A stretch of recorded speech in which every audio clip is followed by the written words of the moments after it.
This week's challenge was the home exterior. Allison and Mike kept the front of the home simple with a stone walkway and hanging lanterns and expanded the backyard with a retaining wall, outdoor kitchen, and putting green. David and Tiffany installed curved planter beds, an edible garden, and colorful flowers at the front of the home and a simple deck with lake views in the back. Brian and Mika constructed a craftsman-style porch off the home entrance and then created a dynamic backyard with a fire pit, outdoor kitchen, an outdoor staircase connecting the upper and lower levels, and a motorized pergola on the upper deck. But ultimately, Nate and Jeremiah took home their second win of the season by building a screened, marbled porch for indoor-outdoor living and a Roman-keyed lawn with stone steps out front. You had Carmine and Mike, and they gave you the win. How did you feel going into that week? I felt probably the most confident we had ever felt going into that competition because we could see what we were up against, which sounds shady, but I don't mean it to be. We had always planned on putting a lot of money in the exterior because we thought it to be, found it to be a good investment. I mean, I think at that moment, our eyes were on whether or not we would be able to win the whole competition. We actually randomly would go to this grocery store every day and get the same sandwich, and they were all local people that lived in the town, and they knew that the competition was happening, but they didn't know whose house was whose. And everybody, week after week, they kept saying, "We just love that brick house. We just love it." Love and that. so, we felt good. I think that Brian and Mika should have got the exterior, but that's my personal opinion. Nate and Jeremiah, don't get me wrong, these guys got talent oozing out of their bodies. I love everything Nate and Jeremiah do. I was impressed with the front yard. I love a brick home. I also loved what Tiff and David did with like a Tudor feel. And then Mika and Brian, you learned that they did this amazing pergola that was state of the art. I think that everybody should be proud. It should have gone to Mika and Brian. An outdoor kitchen with LED lighting and fantasticness on both levels. Yeah, their exterior planning was very smart. I thought that the front exterior was even amazing. Yeah, I think the way that they connected that upstairs to the downstairs made it so much more functional. Because otherwise you're like out like hauling your tray of barbecued food either up a muddy hill or through your entire house. Exactly. The exterior and the landscaping. Nate and Jeremiah took that one as well. Did that surprise you? Yes. Mike and Carmine, they were the sweetest guys ever, right? They didn't even want to pick a winner. You guys have done such an amazing job. I feel like I'm dating all four of you and I have to break up with three of you so I can only date one. It's like the hardest decision I've had to make.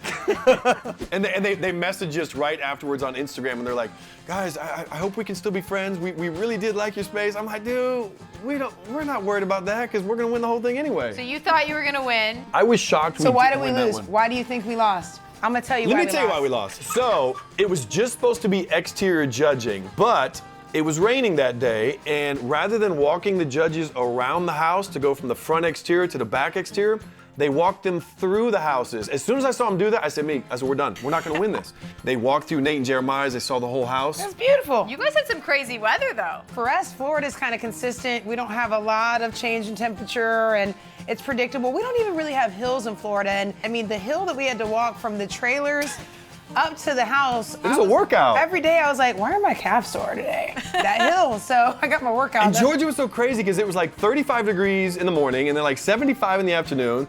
And then we thought we were getting out of Florida away from the hurricanes, and a hurricane literally ripped through the construction site. Yeah.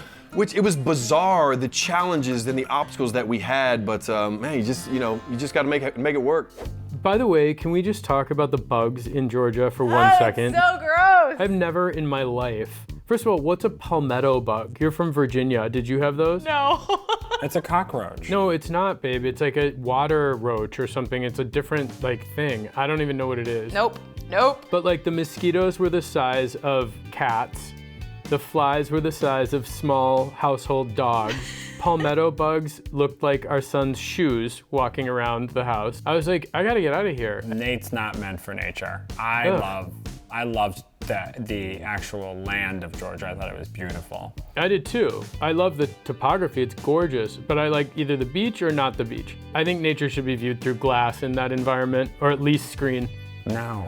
Yeah. At one point, Brian and Mika came and kind of pranked the exterior of your house, right? They came and decorated our trees like Christmas trees. Nate and Jeremiah next door, they're landscaping. They brought in all these like Christmas tree looking things. And it was very known that Nate and Jeremiah do not like the color red. So Meek and I, we got on a ladder and decorated all their trees with ornaments and garland and a star on top.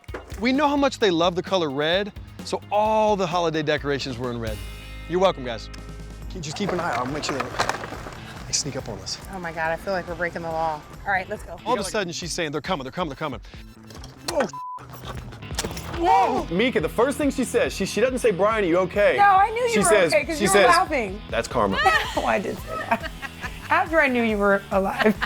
Does this constitute vandalism? They don't look like Christmas trees. Mess with the wrong pack of little gay guys. That's right. At the end of the day, Rock the Block is not just a show about interior design. It's definitely a game, and it's a mental game. Tell me about how you dealt with the mental part, and what was the hardest thing that you kind of had like going through your head at all times? I think you just start second guessing yourself when the judges said, you know, great things about other people's house, and then they kept saying to us that we kept playing it safe. Oh, and I was like, irritated me. You know, the only thing I'll disagree with, Brian, is I don't think I second guessed any decision, because I won't say that I did. I didn't. I felt like our game plan was strong. Mentally, it was all of it. It's the name of the game. It's weird, it's strange, it's interesting, and that's what you sign up for. You sign up for unpredictability, and that is Rock the Block. You know what? I think that for me, it was a countdown and having to even loosen myself up to be like, okay, one of us is gonna win. It doesn't necessarily have to be me or David in order to make, you know, this situation, you know, any more fun. So once I told myself that and started that countdown, like the house will be done in this many days, I think that I was able to mentally, like, you know, race over the finish line and not give up and, you know, just keep going. The emotions of the show were intense. It is such a roller coaster from start to finish. There was a moment where we had been on set, basically waiting for paint to dry till 1 in the morning, and then had to be back at 7 in the morning. It was brutal. And I was like, I don't want to do this. I begged Ty. I was like, let me go home. I was like, what happened in my life? Why did I sign up for this? Mentally, it was like, the entire time, it was, you know, I was very, very nervous and scared of Nate and Jeremiah. When they started to win, after Mike and I brought home 2, it was like, oh, oh, okay. And I go, told you so, Mike. That's what a competition means. You better have fear, you better have anxiety, and it better push you to work even harder.